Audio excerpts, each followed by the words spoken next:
Señores, bienvenidos al canal. Comenzamos con el resumen de noticias. ¿Qué ganan Corea del Norte y Rusia con una alianza armamentística? Estados Unidos y sus aliados están en alerta ante los planes que, según informes, tiene el líder de Corea del Norte, Kim Jong-un, de visitar Rusia. Kim y el presidente ruso Vladimir Putin tienen la intención de discutir la posibilidad de que Corea del Norte le provea armas a Moscú en la guerra contra Ucrania, dicen funcionarios estadounidenses. De manera superficial, un acuerdo de armas entre ambos países tiene todo el sentido transaccional del mundo. Moscú necesita armas, particularmente municiones y bombas de artillería, para la guerra en Ucrania. Pyongyang, por su parte, tiene de las dos en exceso. Por otro lado, una Corea del Norte empobrecida por las sanciones necesita tanto armas como dinero. Después de 3 años de cierres de frontera, sin hablar de la caída de las conversaciones con Estados Unidos en 2019, el país se quedó más aislado que nunca. Pero en lo profundo, cualquier acuerdo le abre el potencial a Pyongyang y a Moscú de trabajar de manera más cercana. Desde Estados Unidos se viene advirtiendo sobre un posible pacto de armas entre los dos países desde hace un tiempo, pero una reunión cara a cara entre ambos líderes catapultaría esta alianza a una nueva etapa.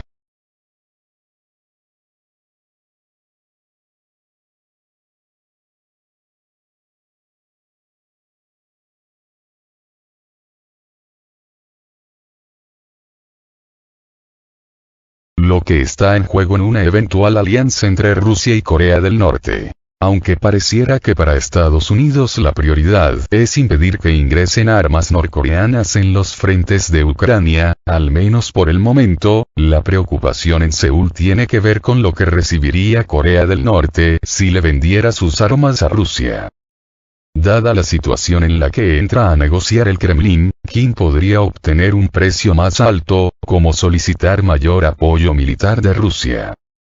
Ayer, el Servicio de Inteligencia de Corea del Sur informó que el ministro de Defensa ruso, Sergei Shoigu, había sugerido ejercicios navales conjuntos, parecidos a los que lleva a cabo Estados Unidos, junto a Corea del Sur y Japón y que Kim Jong-un tanto detesta. Kim también podría ser un pedido de armas rusas en un futuro. Pero de lejos la solicitud más preocupante que Kim le pueda hacer a Putin es la de entregarle tecnología o conocimiento en armas, para que logre avances en su programa nuclear. Aún hoy, Corea del Norte tiene problemas para perfeccionar armas estratégicas clave, principalmente un satélite espía y un submarino nuclear. En Seúl ven cualquier cooperación a estos niveles como poco probable, pues podría terminar siendo peligrosa estratégicamente para Rusia. Yang Uk, un investigador del Instituto Asiático para Estudios de Política Pública, comenta que aunque Rusia no le venda armas a Corea del Norte en el intercambio, igual podría estar apoyando su programa nuclear.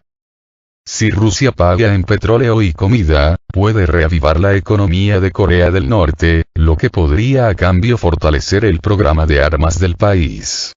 Es un ingreso extra que van a tener que antes no tenían.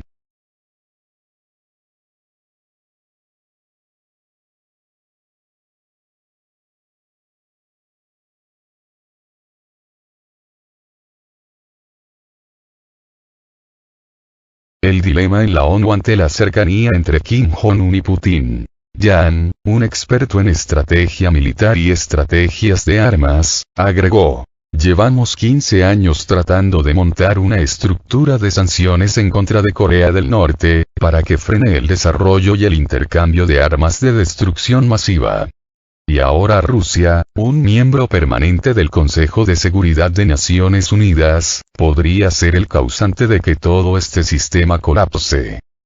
A medida que las sanciones se han incrementado, Corea del Norte se ha vuelto cada vez más dependiente de que China se haga de la vista larga con respecto a esas políticas, y que le provea comida. Durante el último año, Pekín rechazó sancionar a Corea del Norte por sus pruebas de armas desde el Consejo de Seguridad de la ONU, lo que significa que puede avanzar su arsenal sin mayor consecuencia.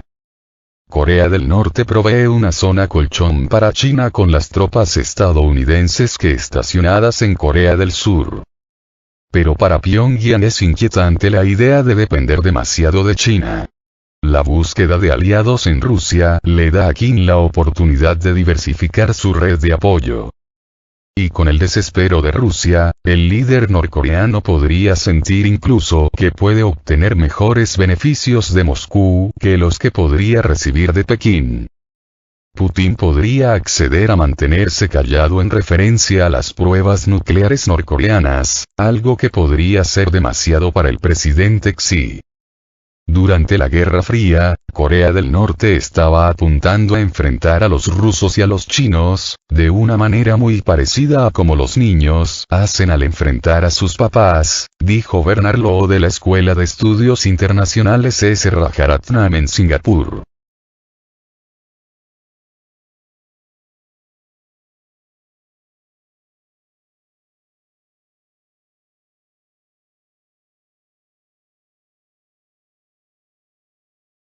La pregunta de la reunión. Igual todavía queda la pregunta de si la reunión se llevará a cabo. Kim no tiende a salir de Corea del Norte. Es paranoico con su seguridad y ve los viajes al exterior como llenos de peligro. Para sus últimos viajes internacionales, a Hanoi, donde se reunió con el presidente Donald Trump en febrero de 2019, y para reunirse con Putin en Vladivostok en abril de 2019, viajó en un tren blindado. El viaje a Hanoi le llevó 2 días, a través de China. No está claro qué tanto querían los dos líderes esconder su reunión. Pero es posible que Estados Unidos lo haya hecho público como una estrategia, con la intención de asustar a Kim y, de paso, hacer que se caiga el encuentro, y el posible acuerdo sobre armas. Parte de la estrategia de Estados Unidos desde la invasión rusa en Ucrania es publicar inteligencia para intentar impedir acuerdos. Corea del Norte y Rusia, hasta el momento, negaron cualquier sugerencia de que estén planificando intercambiar armas. Y también es poco probable que alguno de los dos bandos quisiera que un acuerdo se hiciera público. Rusia alerta que la OTAN puede desatar una guerra entre las potencias nucleares en Europa. El viceministro de Exteriores de Rusia, Sergei Ryabkov, advirtió que la OTAN podría desencadenar un conflicto armado entre las potencias nucleares en Europa. Ahora la presión militar de la OTAN sobre Rusia equilibra de forma peligrosa al filo de un conflicto armado entre las potencias nucleares, sostuvo el vicecanciller en el seminario Fortalecimiento de la No Proliferación que acoge la capital de Kirguistán del 6 al 9 de septiembre. En el evento participan también representantes de la Organización de las Naciones Unidas. Ryabkov denunció que los países de la OTAN apostaron por un expansionismo malicioso y sin parar hacia la zona de intereses vitales de Rusia. Nuestros adversarios usaron las medidas obligadas de respuesta de nuestro país como un pretexto para presionarnos militarmente de forma abierta, consignó. La OTAN, bloque bélico liderado por Estados Unidos, se implicó en el conflicto ucraniano con el envío de grandes cantidades de armas a Volodymyr Zelensky. Varios expertos han alertado que estas entregas de armas podrían desencadenar un conflicto armado directo entre la OTAN y Rusia con consecuencias impredecibles.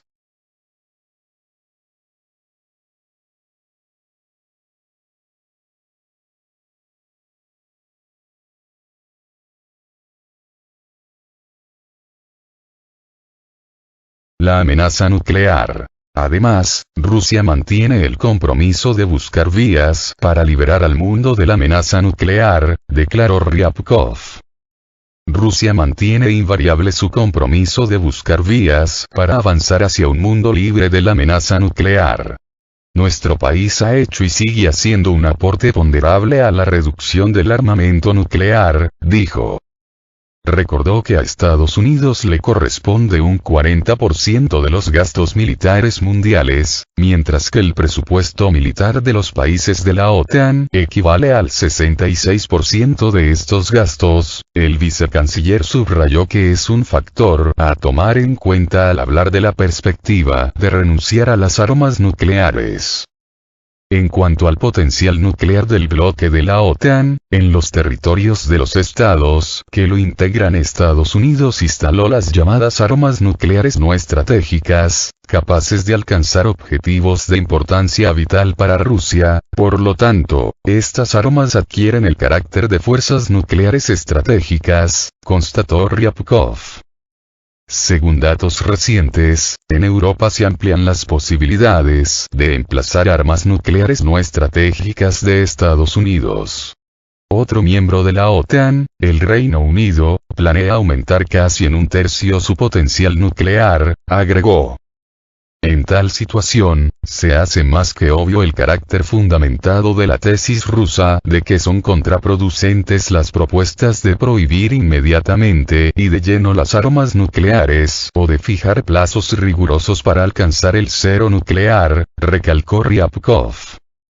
Rusia continúa desde el 24 de febrero de 2022 una operación militar especial en Ucrania cuyos objetivos son proteger a la población de un genocidio por parte del gobierno de Kiev y atajar los riesgos de seguridad nacional que representa el avance de la OTAN hacia el este.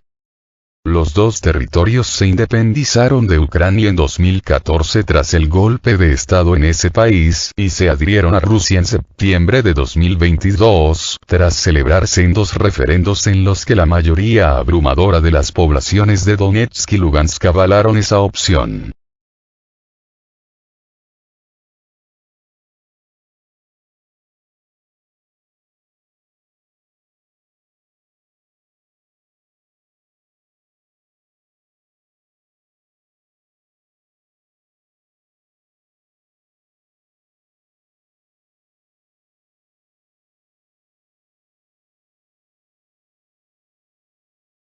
Proponen no enviar más dinero a Kiev hasta investigar posibles desvíos y la corrupción de los Biden. Lo recomendó el prestigioso diario estadounidense The Washington Times. Afirman que no hay ningún motivo, salvo el interés de los demócratas, en proteger al presidente Joe Biden y su hijo Hunter, para no investigar los presuntos episodios de malversación de fondos y tráfico de influencias. Según el diario, dados los malos resultados de la contraofensiva lanzada por Ucrania en el verano, y los abultados fondos que ha estado enviando Estados Unidos a Kiev, se hace imprescindible impulsar una investigación independiente para averiguar cómo se ha utilizado el dinero de los contribuyentes estadounidenses y cuánto de esos recursos fue a parar a los bolsillos de la élite corrupta del país de Europa del Este.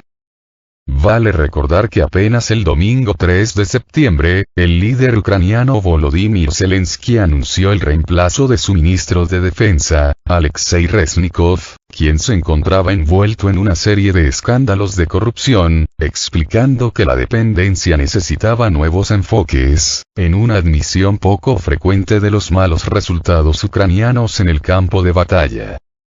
El artículo del Washington Times recuerda además que el apoyo a la escalada bélica de Kiev es cada vez menos popular entre los ciudadanos estadounidenses y en el propio Congreso, algo similar a lo que también está ocurriendo en el Parlamento Europeo.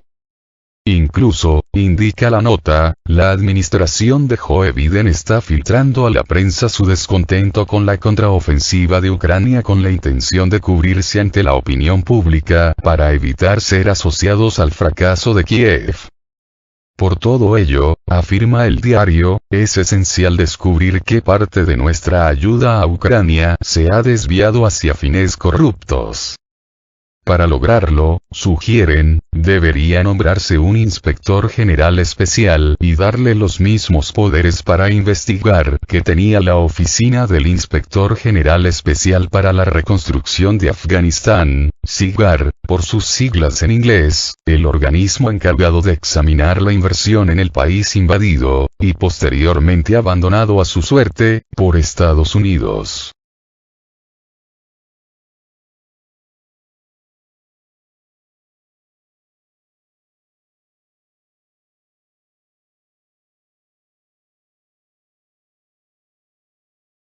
Este inspector independiente podría realizar investigaciones civiles y criminales para determinar qué parte de la ayuda estadounidense a Ucrania se gasta adecuadamente, cuánto se pierde debido a la corrupción y quién se beneficia. Podría recomendar el procesamiento de los perpetradores, estima la publicación. El Washington Times opina que no debería haber más ayuda a Ucrania aprobada por el Congreso a menos y hasta que se establezca este funcionario. Los demócratas del Senado ciertamente se opondrán y harán todo lo posible para acabar con cualquier esfuerzo de este tipo. Temen lo que encontraría un nuevo inspector general al examinar la posible corrupción en Ucrania, tanto pasada como presente, vaticina el diario. El artículo recuerda que el exfiscal ucraniano Viktor Shokin acusó tanto a Joe Biden, en aquel momento vicepresidente de Estados Unidos, como a su hijo Hunter Biden de aceptar sobornos que llevaron al despido del funcionario en 2016, mientras investigaba la empresa de gas natural Burisma Holdings, en la que el vástago del actual presidente de Estados Unidos ocupaba un puesto en su directorio, pese a no tener experiencia alguna en cuestiones de energía o en el mundo de negocios de Ucrania. En enero de 2018, Biden se jactó, en video, de que, como vicepresidente, había amenazado al entonces mandatario ucraniano, Petro Poroshenko, con retener $1.000 millones en préstamos si Shokin no era despedido. Biden continuó alardeando de que la amenaza funcionó, señalan, afirmando que hay una creciente montaña de pruebas que sugiere que ambos Biden fueron sobornados por la empresa ucraniana para frenar la investigación en curso, algo que finalmente conseguirían. El propietario de Burisma Holdings, Mykola Zlochevsky, incluso le dijo a un informante del Buró Federal de Investigaciones, FBI, por sus siglas en inglés, en 2016 que cuesta $5 millones pagarle a un Biden y $5 millones a otro Biden, según filtraciones reportadas por la prensa de Estados Unidos. Zlochevsky presuntamente tiene 17 grabaciones de conversaciones telefónicas con los Biden, en al menos 2 de las cuales participó Joe Biden. El nuevo inspector general podría obtener esas grabaciones y cualquier otra evidencia de corrupción, pasada y presente, que nuestra ayuda de $77.000 millones a Ucrania ha financiado. Es posible que el inspector general descubra que algunos de esos fondos se han desviado para proporcionar sobornos al presidente, a su hijo Hunter o a la red de empresas que enturbian los negocios de Hunter, advierte la nota. No hay ninguna razón, concluye el diario, aparte del interés de los demócratas en proteger a los Biden, para no establecer un inspector general especial que investigue la corrupción de la ayuda de Estados Unidos a Ucrania.